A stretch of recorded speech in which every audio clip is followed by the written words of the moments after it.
Hello everyone, कैसे हो आप सब लोग। आज मैं आपके लिए लेके आई हूँ बहुत ही क्रंची और यमी ऐसा बच्चों का फेवरेट पोहे का चिवड़ा।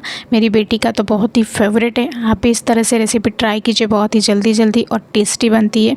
इस पोहे को मैंने 2 दिन के लिए धूप में रख दिया था कड़क होने के लिए। आप देख सकते हैं इस तरीके का वो पोहा होता है। अब मैंने इसको छलनी की मदद से छान लिया है ताकि उसके अंदर की जो डस्ट होती है वो निकल जाए, ताकि खाते वक्त कोई प्रॉब्लम ना हो। ये बहुत ही कड़क लगता है जो नीचे का कचरा होता है। अब हम इसको एक कढ़ाई में 5 से 7 मिनट के लिए बिल्कुल लो फ्लेम पे अच्छे से कड़क होने तक भून लेंगे, ताकि इसका क्रंचीनेस है वो अच्छे से बना रहे। आप देख सकते हैं। अब इसको मैंने दूसरे बाउल में निकाल लिया है क्योंकि हम उसी कढ़ाई में यूज़ करने वाले हैं। अब मैंने इसके अंदर कड़ी पत्ता, हरी मिर्च, शिंगदाना, ग्रेप्स और जो कोकोनट होता है मैंने उसके टुकड़े कर लिए हैं। अब थोड़ा सा ज़्यादा तेल लिया है, 3 से 4 चम्मच के करीब। उसके अंदर थोड़ा सा राई डाला है, कड़ी पत्ता डाला है फ्लेवर के लिए, और जो ड्राई कोकोनट होता है वो, और हमारे जो पीनट्स होते हैं कच्चे, वही डाले हैं।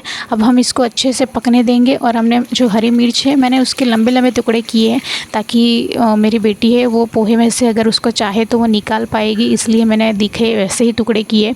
अब मैंने उसके अंदर डाला है द्राक्ष, सूखा हुआ द्राक्ष, आधी चम्मच हल्दी पाउडर और आधा चम्मच धना जीरा पाउडर, ये डाल के अच्छे से मिक्स कर लिया है। और अब मैंने इसके अंदर डाल दी है पोहे। अगर आप हरी मिर्च नहीं डालना चाहते तो आप लाल मिर्च पाउडर भी डाल सकते हैं, ऐसा कुछ कंपलसरी नहीं है। अब स्वाद के अनुसार नमक, और 1.5 चम्मच के करीब मैंने शक्कर का जो पाउडर होता है बूरा, वो डाला हुआ है, ताकि ये तीखा मीठा ऐसा स्वादिष्ट चटपटा जो चिवड़ा है वो बने। थोड़ा सा स्वाद के अनुसार आधी चम्मच के करीब मैंने इसके अंदर चाट मसाला भी ऐड किया हुआ है, आप चाहे वो मसाले डाल सकते हैं। अब ये 5 से 7 मिनट के लिए पकने देंगे। अब ये मसाला जो डालने के बाद ये जो चिवड़ा है वो रेडी है। आप भी इस रेसिपी को ट्राई कीजिए और मुझे ज़रूर से बताइए आपको ये रेसिपी कैसी लगी। और मेरी सब चैनल अच्छी लगती हो तो चैनल को लाइक करें, शेयर करें और सब्सक्राइब करना ना भूलें। Bye bye.